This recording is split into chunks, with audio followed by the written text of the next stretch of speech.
Dans cette vidéo, on va voir comment structurer un call de R1 de A à Z. Je vais vous expliquer exactement tout ce que vous devez faire pour que l'appel se déroule dans les meilleures conditions et arriver sur un R2 avec un prospect qui est quasiment déjà closé. Parce que comme vous le savez probablement, le R1 c'est la partie la plus importante dans vos appels de vente. C'est-à-dire que si vous faites un très bon R1, que vous faites un mauvais R2, il y a vraiment des chances que vous closez. Par contre, l'inverse n'est pas vrai. C'est-à-dire que si vous faites un mauvais R1 et un bon R2, le prospect ne sera pas closé, voire il y a des chances carrément qu'il ne se pointe pas sur l'appel pour vous dire. On va directement démarrer. Je vais parler d'un truc là qui va être avant l'appel, ça va être l'appel de setting pour vérifier si le prospect est qualifié. C'est pas dans le R1 en soi, mais ça va faire en sorte que vos prospects soient qualifiés dans vos appels, que vous n'ayez pas des touristes, des gens qui sont en mode juste ah je viens pour des conseils gratuits ou je viens, je sais même pas pourquoi j'ai réservé cet appel, juste j'avais 30 minutes de libre. La personne elle réserve votre appel, que ce soit par votre lien Calendly, iClosed, peu importe, et dans le questionnaire elle doit aussi inclure son numéro de téléphone, ce qui fait que quand elle a booké, hop là vous l'appelez et vous vérifiez si c'est quelqu'un d'engagé, pas un touriste comme ce que j'ai expliqué, donc vérifier si c'est important pour lui. De toute façon, ça se voit au niveau du feeling. Si c'est un mec qui parle en mode ouais, bah, je sais pas pourquoi j'ai pris cet appel, bah, vous savez que vous pouvez le disqualifier. Et vous vérifiez aussi s'il a les finances. Ça vous évitera d'arriver après 40-50 minutes d'appel en mode ah, mais finalement, j'ai pas l'argent pour un accompagnement. Donc vraiment, vous êtes clair sur l'objectif de cet appel qui est de faire une mise au point et que c'est un sujet sérieux pour le prospect et que ça va aussi être l'occasion de voir si vous pouvez l'aider pour un accompagnement. Vous devez le mentionner ça et vous devez creuser les finances de celui-ci pour éviter d'avoir des prospects non qualifiés. Donc voilà pour ça, c'est quelque chose que je vous conseille vraiment de mettre en place, surtout si vous avez un flux de call qui est assez conséquent, notamment si vous avez une audience par exemple.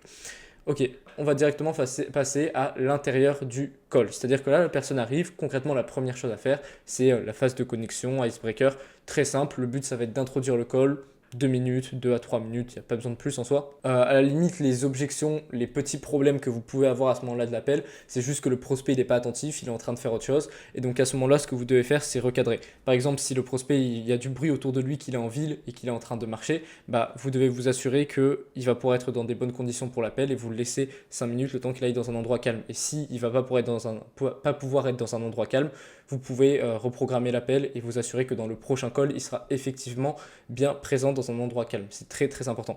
Vraiment, osez faire ça, osez avoir le leadership pour faire ça. Je sais que j'ai déjà analysé un appel de quelqu'un qui faisait du B2B et il avait un dirigeant notamment au téléphone qui faisait plusieurs millions de CA et il n'a pas osé le recadrer alors que littéralement la personne quand elle arrivait sur le call, elle était en train de marcher avec son ordinateur, elle était en train de se déplacer d'un bureau à un autre. Et le mec du coup de qui j'ai analysé le call, qui était à ce moment-là le closer, bah, il a commencé le call comme si de rien n'était. Il a commencé la phase de cadrage. Ah, quand vous allez. Et le mec il n'était pas du tout attentif, forcément il regardait, ah bah c'est cette porte là, ah non pardon c'est le mauvais bureau, bah je vais là-bas, je vais m'asseoir. C'est pas du tout les bonnes conditions pour démarrer un appel et ça démontre que vous-même, vous ne vous respectez pas. C'est-à-dire que quand vous êtes un appel avec un expert, quelqu'un que vous respectez, bah forcément vous allez être attentif et vous allez être dans un endroit posé. Donc attendez la même chose de vos prospects, attendez à ce qu'ils vous respectent et démarrez l'appel dans les meilleures conditions. Voilà pour cette première phase-là, icebreaker, phase de cadrage, enfin phase de connexion. La deuxième phase du coup justement ça va être la phase de cadrage. Concrètement, qu'est-ce qu'on va faire dans cet appel? C'est vous qui lidez l'appel, c'est vous qui êtes le guide, donc vous devez expliquer comment est-ce que ça va se passer. Inclure la notion aussi de voir si c'est possible d'accompagner. Si vous faites des appels de setting, vous l'avez aussi inclus, mais vous devez l'inclure quand même aussi dans la phase de cadrage. Donc concrètement, ça peut donner, ok, bah écoute, l'objectif de cet appel concrètement, c'est de comprendre ensemble ta situation, qu'est-ce qui te bloque aujourd'hui dans ton business. Le but, c'est que je te pose des questions, je te donne un plan d'action. Si c'est pertinent, on voit pour un second rendez-vous. Est-ce que c'est bon pour toi? Est-ce que tout est clair? Voilà. Et à la limite, la seule objection que vous pourrez avoir à ce moment-là, les problèmes possibles, ça va être le non-verbal du prospect quand vous parlez d'accompagnement. Ça, je sais que c'est un truc qui m'a beaucoup fait de tort quand j'ai démarré dans le closing. C'est-à-dire que je regardais absolument pas comment réagissait mon prospect quand je parlais d'accompagnement. Et si vous avez quelqu'un qui réagit mal quand vous dites l'objectif, c'est aussi de voir si je peux t'accompagner, bah il n'y a pas de surprise à ce qu'à la fin du second rendez-vous, ils vous disent ah non, mais moi, j'ai pas envie de me faire accompagner. Faites attention à ça, regardez sa réaction. Est-ce que lui, pour lui, tout est ok, c'est vraiment ok? Ou est-ce qu'il vous dit ok avec le verbal, mais avec le non-verbal, il est en mode non. Et si vous remarquez un truc entre guillemets un peu louche dans le non-verbal, faites-le remarquer. Attends, je ressens que tu n'es pas très à l'aise quand je parle d'accompagnement, qu'est-ce qui fait que là, je ressens ça? Et là, vous pouvez avoir une objection dès le début, ce qui est bien en soi. Ok, ensuite, troisième phase, ça va être la douleur / le vrai problème de votre prospect. C'est ce qu'on va appeler la phase d'audit. Ça va aussi comprendre l'objectif / situation désirée. Je vais vous expliquer. En gros, vous avez deux types de façons de closer. Vous avez le B2C, le B2B. Sur du B2C, ça va forcément être beaucoup plus focalisé sur l'émotionnel, sur le closing, sur l'identité, sur la situation désirée, le fait d'être motivé par une douleur, etc. Alors que le B2B, bien évidemment, la personne qui fait ça, c'est un humain, donc il est motivé par une douleur, mais ça va être beaucoup plus rationnel en soi dans les faits. C'est-à-dire que vous allez plutôt identifier qu'est-ce qui bloque aujourd'hui dans le business de la personne, qu'est-ce qui fait qu'elle est sur cet appel, quels sont les goulots d'étranglement, et c'est par l'identification du problème que cette personne-là va pouvoir vous identifier comme la bonne personne et que vous allez pouvoir la closer. Sur du B2C, donc je résume, vraiment closing beaucoup plus émotionnel. B2B, tout ce qui est phase d'audit, ça va être véritablement d'identifier les problèmes du business de la personne que vous avez en face. C'est ça que je voulais mentionner aussi. Il n'y a personne de mieux pour régler notre problème que la personne qui l'a identifié. D'où l'intérêt sur du B2B d'identifier les goulots d'étranglement précis du business de votre prospect. Et en B2C, d'identifier qu'est-ce qui bloque la personne. Par exemple, si vous faites du coaching sportif, qu'est-ce qui fait qu'aujourd'hui, concrètement, elle n'arrive pas à perdre du poids, qu'est-ce qui fait qu'elle est là concrètement, quoi. Donc là, à ce moment-là, vous n'avez pas besoin de parler de votre accompagnement ou quoi que ce soit. L'objectif, c'est vraiment de comprendre le prospect. À la limite, les objections que vous pourriez avoir à ce moment-là, ça va être des trucs du type oui, mais je préfère que tu me partages directement ton offre, on n'a pas le temps pour ça, etc. Là, l'objectif, ça va simplement être de recadrer et expliquer l'intérêt de cette phase-là pour vous comme pour le prospect. Exemple, si vous faites du B2B et que le mec il vous dit bon, mais je connais tout ce genre de trucs, non, on n'a pas trop le temps pour ça, vas-y, partage-moi ton offre, bah, vous pouvez lui expliquer. Ouais, je comprends entièrement. Pour le coup, là, je ne connais pas encore ta situation pour pouvoir te partager une offre vraiment personnalisée à ta situation. Donc la vraie question, c'est toi, est-ce que tu préfères avoir une offre personnalisée qui correspond exactement à tes besoins ou est-ce que tu préfères une offre générique qui, entre guillemets, s'en fout de toi et qui n'est même pas personnalisée? Qu'est-ce que tu préfères? Ok, l'offre personnalisée. Donc, est-ce que tu comprends l'intérêt pour moi de poser ce genre de questions, de comprendre quelles sont les contraintes de ton business pour après pouvoir personnaliser l'offre que je vois pour toi s'il y en a une effectivement? Est-ce que tu comprends l'intérêt? Ok, top. Et là, voilà, vous pouvez simplement continuer l'appel. C'est qu'un exemple, mais c'est pour vous dire que vous devez avoir la capacité de recadrer à ce moment-là et pas être en mode ah oui, je te partage directement mon offre, là, c'est fini si vous faites ça. Donc voilà, une fois que vous avez creusé les douleurs de votre prospect, si vous êtes sur du B2C, vous allez vers les objectifs. Donc ça va être entre guillemets l'extrême opposé. C'est-à-dire que douleur, il va falloir vraiment mettre down une énergie basse dans l'appel. Et ça va venir naturellement quand vous allez creuser qu'est-ce qui fait que votre prospect agit réellement. Qu'est-ce qui fait par exemple qu'il a vraiment envie de perdre du poids au fond de lui, en quoi c'est important pour lui, etc. Là, vous allez après dans l'autre extrême, les objectifs, donc le positif. Dans le B2B, ça va toujours être dans de l'identification de problèmes. En fait, il faut vraiment que vous ayez une vision hyper claire de qu'est-ce qui bloque la personne en face. Comme j'ai dit, plus vous identifiez précisément, mieux vous pouvez aider et plus la personne en face aussi vous identifiera comme la bonne personne. Donc c'est vraiment important que vous ayez toute la vision de l'entreprise, de la personne que vous avez en face, de toutes les datas, de tout ce dont littéralement vous avez besoin pour pouvoir faire l'audit le plus pertinent. C'est à vous de définir avant l'appel. Si vous voulez, vous pouvez vous faire une sorte de petite feuille de ok, qu'est-ce que je dois savoir sur le business de mon prospect pour pouvoir l'aider au mieux. Donc voilà, c'est ça le truc. Une fois que vous avez creusé les douleurs objectifs en B2C, c'est là où il va falloir introduire la solution. En B2B, là, vous avez fait la phase d'audit, donc vous allez justement montrer que vous avez compris le problème de votre prospect, mettre des mots sur les problèmes de votre prospect, sur qu'est-ce qui bloque son entreprise aujourd'hui, et pouvoir littéralement expliquer un problème que lui n'avait depuis plusieurs mois, voire même plusieurs années dans son business. Et ce qui est drôle avec ça, des fois, c'est que vu que vous identifiez méga précisément le problème de votre prospect, c'est lui-même qui va se tourner vers vous pour avoir une solution. C'est lui-même qui sera dans une mentalité de quelle solution tu peux nous apporter par rapport au problème que là tu viens d'identifier du coup. Là tu viens de me dire qu'il y a ça qui bloque dans mon business, je ne savais pas qu'il y avait ça, c'est justement la raison pour laquelle je suis sur cet appel. Et donc maintenant, qu'est-ce que tu peux mettre en place pour m'aider à résoudre ce problème-là? Ça va beaucoup moins arriver sur du B2C, mais sur du B2B, il faut que vous en ayez conscience. Et sinon, si c'est pas amené naturellement par le prospect, c'est à vous d'amener le sujet. Si vous le faites pas, le prospect il le fera jamais. Si aujourd'hui du coup on trouvait une solution pour régler ce problème de, là vous ressortez la douleur et atteindre ton objectif de, qu'est-ce que tu dirais? Si aujourd'hui du coup, moi je te disais que j'avais une solution par rapport à tout ce qu'on a vu là, qui te permettrait de ne plus jamais être en surpoids, enfin en tout cas de perdre ces 10 kilos sur les 5 à 6 prochains mois, de pouvoir avoir enfin le physique que tu aimes dans ta vie et ne plus souffrir de ce surpoids qui littéralement t'affecte dans ta confiance en toi, ce serait quoi ta réaction? Qu'est-ce que tu dirais vis-à-vis de cette solution-là?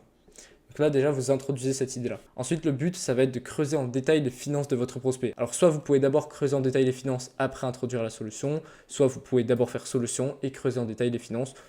C'est une question de feeling et plus vous allez progresser en vente, moins il y aura de, entre guillemets, structure à ce niveau-là, plus pour vous ce sera naturel et vous n'aurez même pas à vous poser la question.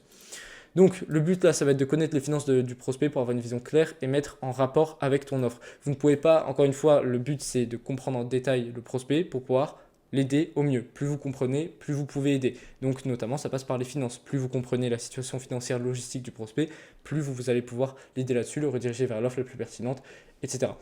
Donc combien est-ce qu'il a de revenus aujourd'hui, combien est-ce qu'il a de charges, combien il a sur ses comptes, combien il a en épargne, crypto, bourse, en gros, toutes ses capacités possibles d'investissement. Là, c'est pas rare que vous allez avoir l'objection, ah mais j'ai pas envie de partager mes finances, c'est privé, etc. Et en fait, il faut simplement apporter la clarté là-dessus, expliquer que c'est dans l'intérêt du prospect que vous faites ça. Ok, ouais, je comprends entièrement. En fait, l'objectif, c'est simplement que je comprenne au mieux possible ta situation. Donc, comme on a abordé ce qui était ta motivation profonde aujourd'hui, j'ai besoin aussi de savoir ça pour pouvoir derrière te partager la solution, si encore une fois j'en ai une, qui te permettrait d'avoir le meilleur retour sur investissement. Donc, est-ce que tu comprends mon intérêt? Bien évidemment, ça reste dans un cadre professionnel, je ne vais jamais le partager à personne. Est-ce que tu comprends l'intérêt que je partage ça, que je te demande ça? Là, s'il ne comprend toujours pas, ok, donc aujourd'hui, moi, si je te disais que j'avais une solution à 100 000 euros, est-ce que c'est quelque chose dans lequel tu pourrais te permettre d'investir? Non. Ok, donc est-ce que tu comprends que j'ai différentes solutions et selon ton budget, ce que tu recherches, aussi les motivations qu'on a vues jusque-là, je vais pouvoir te partager l'offre la plus pertinente que moi je vois pour toi. Est-ce que du coup tu comprends pourquoi est-ce que je creuse ces finances-là? Et puis au bout d'un moment, c'est savoir mettre du cadre, si vous expliquez 2, 3 fois, savoir au bout d'un moment mettre un ultimatum. Bon, est-ce que tu préfères que je creuse les finances-là parce que moi je peux t'aider uniquement dans ce cas-là et auquel cas on continue l'appel, tu es prêt à me partager tout ça? Ou est-ce que tu préfères ne pas me les partager, auquel cas moi je ne pourrais pas t'aider, on raccroche les appels ici. Voilà. De toute façon, dites-vous que vous ne pouvez pas closer quelqu'un et faire démarrer quelqu'un dans des bonnes conditions, dans un climat de confiance, s'il n'est même pas prêt à vous partager un montant électronique sur un compte bancaire. Vous voyez, un chiffre électronique. Donc voilà, c'est très important de creuser en détail les finances. Ensuite, l'autre étape, ça va être de closer sur les finances. Alors, si vous regardez mes vidéos, vous êtes déjà introduit à cette notion-là. Si vous ne regardez pas mes vidéos, donc vous ne la connaissez pas, parce que c'est quelque chose qui n'est pas très répandu sur le marché. Pourtant, c'est vraiment game changer. La plupart des gens attendent la toute fin pour parler de finances. Une fois qu'ils ont déjà partagé leur offre, ils annoncent le prix de leur... une fois qu'ils ont déjà partagé l'offre, ils annoncent le prix. Donc voilà, il y a ça dans mon offre. Du coup, ça représente un investissement de 3 000 euros. Et là, le prospect, il n'était même pas ancré sur ce montant-là. Il ne savait même pas qu'il devait investir autant. Peut-être que dans sa tête, il était prêt à investir 500. Donc, il y a un gros décalage à ce niveau-là. Et c'est ce qui fait qu'il y a plein d'objections à la fin et que généralement, les gens closent peu. Donc, vous devez déjà projeter le prospect dans cette décision d'achat. Sur ces X euros qu'aujourd'hui il a en épargne, combien est-ce qu'il serait prêt à allouer pour régler ce problème que vous avez identifié? Vous pouvez ressortir les douleurs et atteindre la situation désirée. Si, encore une fois, c'était dans le cas où tu avais une solution. Là, on ne fait pas de proposition d'offre, on projette le prospect dans une décision, c'est une hypothèse en gros d'une décision d'achat. C'est-à-dire que c'est si j'avais une solution, c'est pas j'ai la solution, c'est 3 000 euros, c'est si j'avais une solution sur ces 15 000 euros que tu as de côté, combien tu serais prêt à investir. Et puis après, votre but, ça va être d'élever ces standards. Ça va être de mettre en parallèle l'argent et les douleurs. Par exemple, un prospect dont vous avez creusé les douleurs sur du coaching sportif, qui vous a dit que c'était important pour lui pour retrouver sa confiance en lui, d'avoir un meilleur physique, et d'un autre côté, qui vous dit qu'il est prêt à investir 300 euros sur ces 15 000 qu'il a en épargne, vous pouvez mettre ça en parallèle. Donc pour toi, le fait de pouvoir retrouver ta confiance en toi vaut seulement 300 euros, c'est ça? Et personne n'accepte l'incohérence, donc mettre le prospect face à son incohérence en liant les deux comme ça va permettre d'élever ses standards. C'est juste un des exemples, mais il y a plein d'autres moyens. Si vous êtes sur du B2B, il faut mettre en rapport combien d'argent est-ce que le prospect perd dans son business. Exemple, s'il perd 50 000 euros par an sans votre solution, ok, sur ces 50 000 euros que vous perdez chaque année, combien vous serez prêt à investir en pourcentage pour pouvoir les récupérer si moi je vous disais que j'avais une solution par rapport à ça.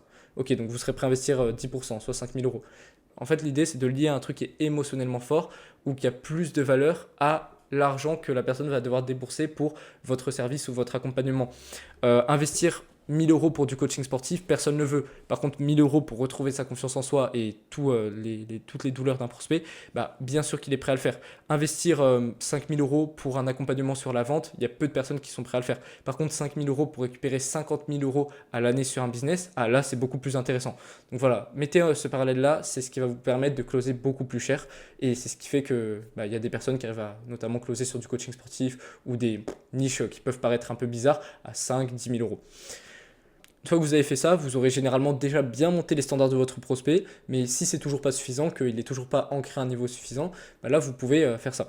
Si j'avais aujourd'hui une solution à X euros et que ça te permettrait d'atteindre, là vous mettez la situation désirée du prospect, vous pouvez ressortir les douleurs, ce serait quoi ta réaction, tes potentielles objections? Si j'avais une solution à un investissement de 3 000 euros et que ça pouvait te permettre d'atteindre ces 10 kilos de perdu sur les 5 prochains mois pour te permettre de retrouver ta confiance en toi et que tu étais convaincu que c'est la bonne solution pour toi, ce serait quoi ta réaction ou même tes potentiels freins et objections? Comme ça, vous pouvez tout traiter et tout clarifier. c'est du si, et là, c'est là où vous pouvez traiter toutes les objections en amont. Au lieu de proposer, traiter les objections, faites une supposition sur du si, vous traitez toutes les objections, comme ça, quand vous partagerez réellement votre offre, ce sera fluide et votre prospect il pourra démarrer. Donc là, vous pourrez traiter toutes les objections possibles et imaginables, parce que tout est lié à l'argent. Votre prospect qui dit qu'il veut y réfléchir, s'il veut réfléchir parce qu'il y a de l'argent à dépenser, et si c'était gratuit, en 5 minutes, il démarrait. Là, ça vous permet d'avoir toutes les objections parce que vous abordez le sujet de l'argent. Le faire seul, en fait, le but c'est de remettre le prospect face à sa réalité, sa douleur, etc. et jouer sur l'identité. C'est-à-dire que par exemple, un mec qui dit qu'il veut le faire seul, ça fait 5 mois, 6 mois qu'il est bloqué dans sa situation, qu'il essaye de perdre du poids mais qu'il n'y arrive pas. Ok, donc concrètement, là, ça fait 5 mois que tu fais un truc qui ne marche pas, tu veux continuer à faire quelque chose qui ne marche pas. Est-ce que tu penses qu'en faisant la même chose, tu peux avoir des résultats différents? Tu penses que le toi de dans 6 mois, il te dirait de faire la même chose que tu fais depuis plusieurs mois sans avoir de résultats pour avoir des résultats différents? Ou est-ce qu'il te dirait de enfin prendre de nouvelles décisions, même si c'est compliqué sur le moment? Tu penses que le toi de dans 6 mois, il te dirait de faire quoi? De continuer seul comme ça, en faisant la même chose, ou de prendre des nouvelles décisions? Vous voyez, c'est le fait de jouer sur l'identité du prospect. Peur d'investir, c'est généralement une objection à laquelle vous allez être souvent confronté en B2C. Donc c'est juste encore une fois une question d'identité. Par exemple, vous faites du B2C business et le prospect dit qu'il veut être un entrepreneur qui fait 10 000 euros par mois, mais il n'est pas prêt à investir 1 500 euros. Tu penses que le toi du futur qui génère 10 000 euros par mois, est-ce qu'il se la chie d'investir 1 500 euros, ou est-ce qu'il se dit qu'investir 1 500 euros, c'est justement nécessaire pour pouvoir gagner de l'argent? Je pense pas qu'un entrepreneur, c'est quelqu'un qui sait investir sur lui. Bref, c'est qu'une question d'identité. Et après, pourquoi est-ce que tu penses qu'un entrepreneur, c'est quelqu'un qui sait investir sur lui? Le faire se justifier pour qu'il ancre une croyance. Pas le bon moment, il se bullshit, il faut juste le faire se rendre compte et le mettre face à lui-même, lui rappeler pourquoi il est sur cet appel et cette douleur-là.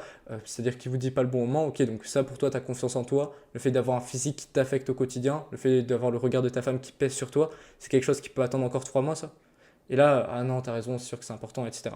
Voilà, c'est toujours ne pas croire au bullshit de votre prospect, parce que là, forcément, vous parlez d'argent, c'est les sujets qui font peur, c'est là où toute la peur de votre prospect va revenir, et c'est votre capacité à être ancré, à mettre le prospect face à sa propre réalité et à pouvoir le guider, pouvoir l'aider à passer au-delà de ces peurs-là, qui va l'inspirer et qui va faire qu'il va vouloir démarrer avec vous. Donc là, ne cédez pas aux peurs de votre prospect, c'est à vous justement de élever ses standards par rapport aux vôtres. Ok, pas sûr d'avoir les résultats, c'est juste responsabiliser. Concrètement, on n'est jamais sûr d'avoir des résultats, mais est-ce que du coup tu fais plus jamais rien parce qu'on n'est jamais sûr d'avoir des résultats? Mettre le prospect face au truc de non, tu vas pas obtenir des résultats si tu n'appliques rien, donc je peux pas te le garantir dans ce sens-là. J'ai besoin de connaître l'offre pour répondre, c'est juste recadrer et expliquer que là c'est pour comprendre sa mentalité, que de toute façon là il va pas y avoir la décision d'achat maintenant tout de suite, parce que là le prospect il pense que vous le faites une proposition d'offre, donc il faut bien lui rappeler que je t'ai jamais proposé d'offre. Là mon but c'est de comprendre ta mentalité, si moi encore une fois je te disais que j'avais une solution, ça veut pas dire que là je te propose une offre. Donc voilà, on verra pour tout ce qui est offre, etc. beaucoup plus tard. Là je cherche à comprendre ta mentalité, quels sont tes potentiels freins pour pouvoir te guider au mieux. Voilà, donc là en gros on a les principales objections. Encore une fois, ça fait juste quelques minutes que je parle des objections là, je pourrais en parler pendant des heures et des heures. C'est juste du vite fait, quelques pistes de réflexion que je vous amène, que vous allez pouvoir retranscrire à vos prospects dans vos appels qui vont vous permettre de traiter plus facilement des objections. Mais si vous voulez vraiment apprendre à traiter des objections de A à Z, ça ne se fait pas en quelques minutes, ça ne se fait pas en regardant des vidéos. Donc la première phase pour évoluer dans ce sens-là, c'est de rejoindre le canal WhatsApp grâce au premier lien dans la description, parce que j'y partage très régulièrement justement quelles sont les bonnes croyances à transmettre à vos prospects dans le cas des objections. Je partage aussi des conseils concrètement applicables dans votre vente avec des plans d'action, ce qui fait que littéralement vous prenez la valeur du canal, vous la retranscrivez dans vos appels, en un mois vous voyez déjà des résultats. Donc c'est gratuit, c'est le premier lien en description. Donc une fois que vous avez tout traité, là le truc c'est de faire de l'anti-vente. En gros, de faire se justifier le prospect vis-à-vis de sa décision. Qu'est-ce qui fait qu'il y a 5 minutes, tu considérais que 1 500 euros pour du coaching sportif c'est beaucoup, et maintenant tu considères que 1 500 euros par rapport à ta transformation, ta confiance en toi, etc. c'est quelque chose que tu es prêt à mettre et que c'est important pour toi. Qu'est-ce qui fait que tu considères ça maintenant? Ok, qu'est-ce qui fait que tu es prêt vraiment à les mettre du coup cet argent? Qu'est-ce qui fait que tu te dis que c'est maintenant le meilleur moment pour changer les choses? Se faire se justifier le prospect pour qu'il ancre, c'est la meilleure des choses. Ensuite, partie 8, là on a passé en gros le gros de l'appel. Partie 8, ça va juste être parler d'offres. Le but, ça va être de comprendre ce que recherche exactement le prospect en termes d'offres, d'accompagnement, pour voir si toi, tu as envie de bosser avec lui. Bon, globalement, à ce stade de l'appel, ça fait peut-être 30-40 minutes que tu es en call avec le prospect, peut-être un petit peu moins. Tu sais déjà si niveau vibe, ça match, que niveau motivation, tu vois que c'est un mec que tu as envie de prendre ou non. Et si c'est un mec que tu vois que tu n'as pas envie de prendre, tu aurais déjà dû raccrocher l'appel. Mais ça permet encore de confirmer ton intuition, tu vois. Donc là, en gros, tu lui demandes, ok, qu'est-ce que tu recherches en termes d'offres, d'accompagnement? Ce serait quoi la chose qui te fait dire que c'est la bonne solution pour toi, dans laquelle tu serais pour le coup prêt à investir ces 3000 euros par exemple, si tu l'as ancré à 3000 euros, ce serait quoi exactement ce que tu recherches. Là, tu notes tout, ça va t'aider pour le pitch de l'offre et comme j'ai expliqué juste avant, voir si c'est aligné par rapport à ce que tu peux proposer. Et ensuite, dernière étape, tu clôtures le call, c'est là où tu vas programmer le R2. Là, c'est du feeling. Est-ce que selon toi, tout a été vu? Est-ce qu'il y a des zones de flou? S'il y a des zones de flou que tu ressens qu'il y a un non-dit, un truc que tu ressens chez ton prospect, bah, tu dois le faire remarquer. La vente, c'est avoir du leadership et le leadership, c'est savoir dire les non-dits. Tu dois vraiment clôturer le R2 sur un max de clarté des deux côtés. Toi, être en mode, ok, bah, je vais réfléchir à si ton profil correspond exactement à ce que je peux faire. Tu vois, c'est pas le prospect qui doit y réfléchir, c'est toi qui réfléchis. Si tu veux le sélectionner, là, tu as la bonne posture. Et je vais du coup réfléchir aussi à la solution que je vois pour toi si j'en ai effectivement une. Et de ton côté aussi, réfléchis bien si c'est la bonne décision pour toi. Comme ça, on se voit jeudi, on a le cerveau qui est frais tous les deux et on prend une décision ensemble. Est-ce que tout est clair pour toi? Parfait. Note tes questions d'ici là et puis moi je te dis à jeudi. Tu vois, c'est comme ça que tu dois terminer l'appel, apporter un maximum de clarté. Et en fait, le fait de faire R1, R2, ça donne l'illusion au prospect qu'il va avoir une décision réfléchie. C'est-à-dire qu'en soi, là, tu pourrais très bien le closer sur cet appel-là, sur le R1. Mais dans sa tête, il peut toujours avoir ce truc de, après avoir payé, ah mais j'ai pris une décision à la va-vite, ah mais j'ai peur, ah mais peut-être je peux demander un remboursement. Alors que si tu fais R1, R2, il y a 3-4 jours d'écart et le prospect, quand il fait vraiment le virement sur le R2, il a l'impression d'avoir une décision réfléchie. Alors qu'en fait, tout est une question de décision émotionnelle et tu pourrais, comme j'ai expliqué, déjà le closer à ce moment-là. Mais voilà, c'est bien de faire un R1, R2. Donc voilà pour cette vidéo complète sur comment est-ce que vous devez faire un R1 pour qu'il se déroule dans les meilleures conditions et closer votre prospect à 80-85%, qui fait que quand il arrive sur un R2, vous avez juste quelques étapes à suivre pour que ça se déroule de la meilleure des façons, de la façon plus fluide, apporter un maximum de clarté et faire en sorte qu'il vous fasse le virement, l'intégrer à tous vos groupes, signer le contrat, etc. Donc justement, si vous voulez la partie 2 de cette vidéo où j'explique comment réussir un second rendez-vous, ça va être un peu plus court que cette vidéo-là, mais c'est en fait essentiel parce que ça permet d'apporter beaucoup de clarté. Comment vous faites démarrer la personne, ça dit beaucoup sur comment est-ce que après ça va se dérouler l'accompagnement. Si vous faites mal démarrer la personne, elle aura une mauvaise impression, une mauvaise première impression et l'accompagnement se déroulera généralement mal, alors que si vous la faites bien démarrer, ça se déroulera généralement bien. Donc si vous voulez avoir accès à cette vidéo-là, que je vais tourner là juste à l'instant, rejoignez le canal WhatsApp grâce au premier lien dans la description. Vous pouvez me demander en privé ou soit vous pouvez attendre quelques jours, je la posterai d'ici là. Mais voilà, ce sera vraiment exclusif au canal, je ne la posterai pas sur YouTube. Donc si vous voulez y avoir accès, cliquez sur le lien en description. Donc voilà pour cette vidéo. Moi, je vous dis à tout de suite sur le canal. Je pense que j'ai assez bien résumé tout ce que vous devez voir dans votre appel. À la prochaine pour une autre vidéo.